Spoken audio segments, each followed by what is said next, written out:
आदरणीय प्रधानाचार्य जी, साथी अध्यापकों एवं बच्चों, यह मेरा सौभाग्य है तुम लोगों के बीच में मैं मुख्य अतिथि बना हूं। कल क्या होगा कुछ पता नहीं होगा, लेकिन हम लोग वर्तमान में जीते हैं और वर्तमान में इस समय हम जो जी रहे हैं उसका पूरा आनंद तुम लोग लो। अभी एक बालिका एक गीत प्रस्तुत किया था, एक गूंगी जो बहरी है दिल्ली, मुझे कोई लाल का पता दे दे। सचमुच जो हमारे शहीद हुए हैं, चाहे जिस समय, चाहे आजादी के समय, चाहे आप भी शहीद हो रहे हैं, उनके बलिदान का कोई मूल्य नहीं है। और तुम लोग ये सोच रहे होंगे आजादी ये बहुत सामान्य चीज थी, ये सामान्य चीज नहीं थी। इस आजादी को प्राप्त करने के लिए हमारे लिए जो शहीद हुए हैं, जो स्वतंत्रता संग्राम सेनानी थे, वो तो अलग बात है, उनके त्याग को भुलाया नहीं जा सकता है। बच्चे आवाज कर रहे, समझ नहीं रहे क्या हमारी बात को, इसको समझो। तो आजादी का तुमको मतलब समझा दे एक मिनट में। तुम लोग सब लोग आंख मूल लो, बोलो सब लोग आंख मूलो सब लोग, आपको मत देखो, सब लोग आंख मूल लो। जब तक मैं कहूं आंख मत खोलो, सब लोग आंख बंद कर लो।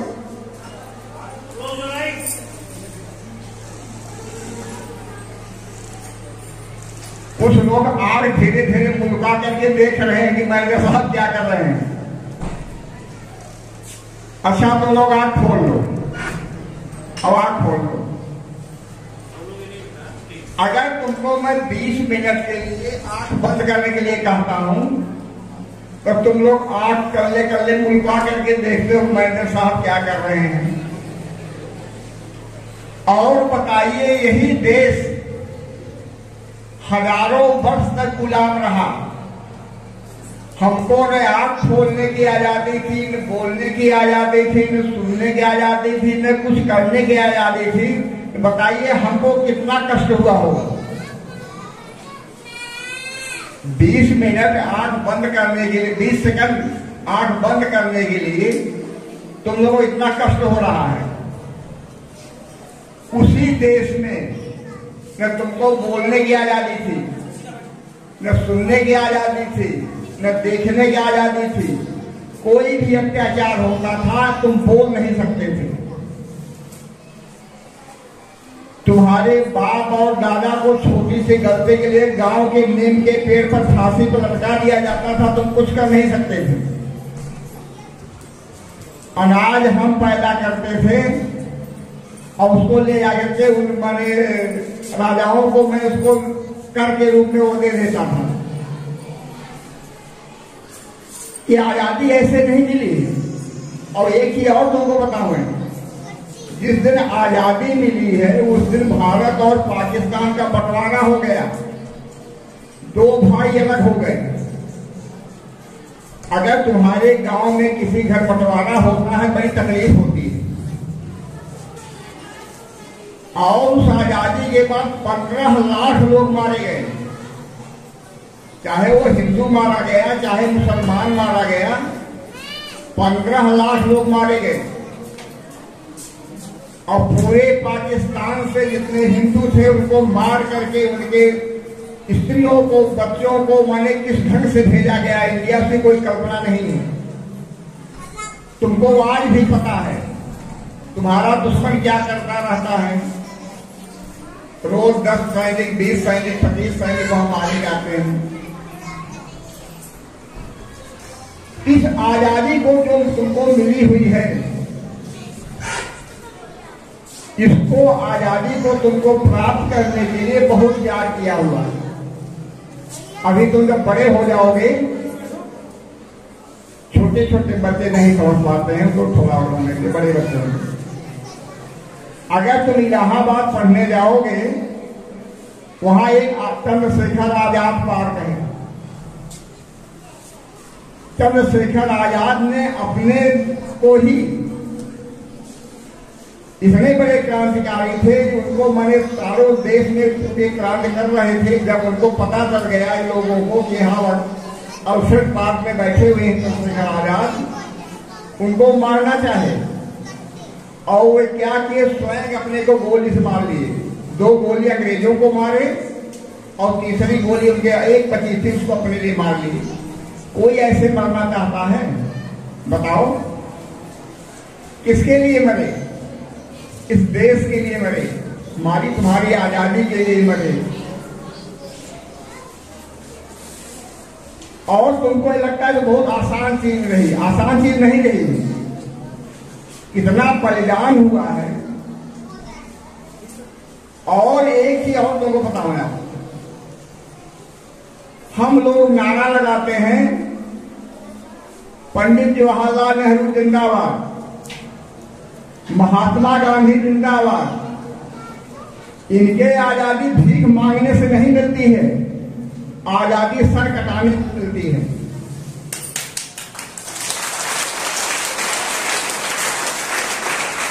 आजादी को गांधी जी के सत्याग्रह से नहीं मिला है, भगत सिंह से मिला है, उन्होंने त्याग किया है।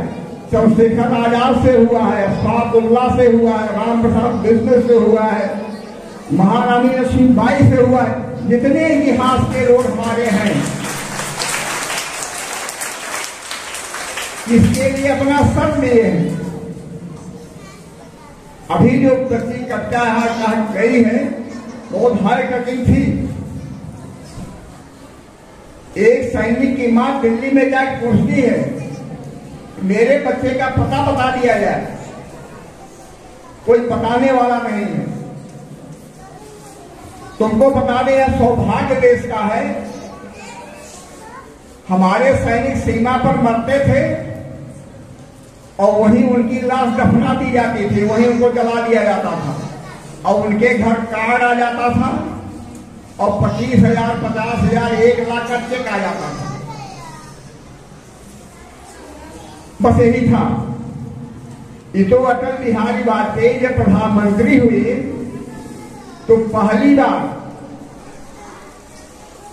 सैनिकों को चाहे जिस स्थिति में हो, उनकी लाश को बढ़िया ताबूत में पैक किया जाता था, तिरंगे से उसको लपेटा जाता था, बॉक्स के ऊपर तिरंगा लगाया जाता था, चाहे हवाई जहाज से चाहे बस के द्वारा उसको वहां भिजवाया जाता था। मैं अपने उन 2 वीर सैनिकों को भी याद करना चाहता हूं। हमारे एक सोहरपुर के लोलाट मठ त्रिपाठी, एक बगल के लोलाट मठ त्रिपाठी थे। 24-25 साल बच्चा यहां शहीद हुआ था सीमा पर। और दूसरा सैनिक मेरा विद्यार्थी था। जैसे तुम लोग हमारे विद्यार्थी हो, वैसे यहाँ नगरी का था ठाकुर, क्या नाम था उसका, क्या सिंह, नीलेश सिंह। हाँ, नीलेश सिंह था, नगरी का लड़का नीलेश सिंह मेरा विद्यार्थी था मोतीलाल इंटर कॉलेज में। वह शहीद हुआ था।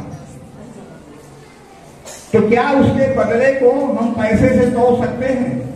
किसी के जीवन में पैसे से नहीं तोड़ सकता हूं। और एक चीज बता दूं मैं आपको, अगर हम सो गए इस आजादी को प्राप्त करके, तो हम फिर गुलाम हो जाएंगे। और अगर ये इधर कहना नहीं चाहता, मैं कोई राजनीतिक मुद्दे पर नहीं जाना चाहता हूं। आज जो यह अमृत महोत्सव मनाया जा रहा है, आजादी का 75वां वर्ष है। तो जरा एक प्रश्न जवाब दो हमको, 25 वर्ष पर क्या मनाया जाता है? 25 वर्ष किसी चीज के पूरा होने पर क्या चीज मनाया जाता है, उसको क्या कहते हैं? उसको कहते हैं सिल्वर जुबली। और जो 50 साल के बाद मनाया जाता है तो क्या कहते हैं उसको? Golden jubilee.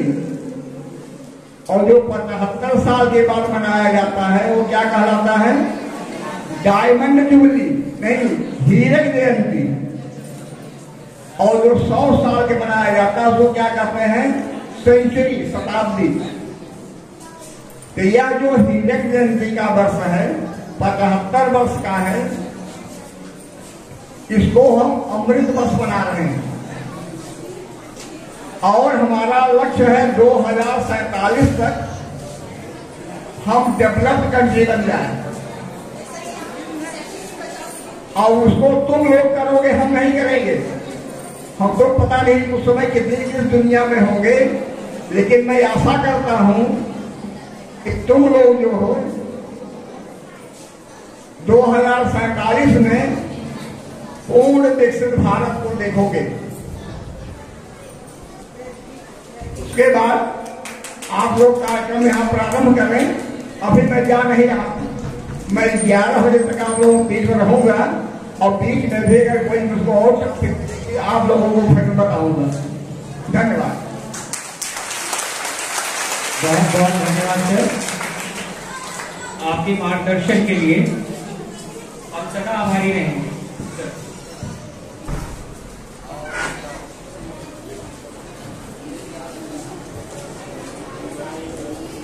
बात सही कही आपने कि भले ही हम आजादी का महोत्सव मना रहे हों, अमृत महोत्सव मना रहे हों, या आजादी के लिए हम लोग हर साल 15 अगस्त 26 जनवरी के बहुत सारे कार्यक्रम करते हों, लेकिन सच्चाई ये है कि वो पीड़ा हम नहीं समझ सकते हैं जो पीड़ा उस समय व्यक्तियों ने झेली थी। हम जितने भी यहाँ पर हैं लगभग सब आजादी के बाद पैदा हुए और आजादी के बाद से अभी तक हम लोग हैं। उस पीड़ा को जिसने झेला है वो हम कभी भी उस चीज को समझ नहीं सकते हैं। जैसा सर ने कहा, ऐसा ही मेरा एक मित्र मेरे साथ पढ़ता था, विकास विश्वास। जब हम लोग क्लास 11th में थे तभी उसकी आर्मी में जॉब लग गई थी। 11 हम लोग पास आउट हुए थे, जस्ट पास आउट हुए थे। क्लास 12th में जब हम लोग गए तो उसकी ट्रेनिंग कंप्लीट हुई और जब ग्रेजुएशन में गए तो वो कमांडो बन गया। और जैसे ही उसकी फर्स्ट पोस्टिंग हुई आपके जम्मू कश्मीर में, पहली बार में ही उसकी लाश आई। अब आप सोचिए कि उसके घर में क्या स्थिति बनी होगी या हम लोग क्या सोच रहे होंगे उस समय। तो सच्चाई यही है कि जिसके साथ जो बीतता है वही समझ पाता है, दूसरे नहीं समझ पाते हैं। ठीक उसी प्रकार से हम सिर्फ और सिर्फ ब्रिटिश के ही गुलाम नहीं रहे। हम सिर्फ और सिर्फ ब्रिटिश के ही गुलाम नहीं रहे, जो हम सिर्फ कहते हैं कि 200 वर्ष तक हम गुलाम थे और उसके बाद फिर हमको आजादी मिली। सच्चाई ये है कि 400 साल तक हम मुस्लिमों के से गुलाम रहे और प्लस 200 साल ये 600 साल की यातनाएं हमने झेली हैं और वो झेलने के बाद में हमको आजादी मिली। और आज भी हम समझ नहीं पाते हैं कि हमको सच में आजादी मिली है कि नहीं मिली है। Please keep quiet.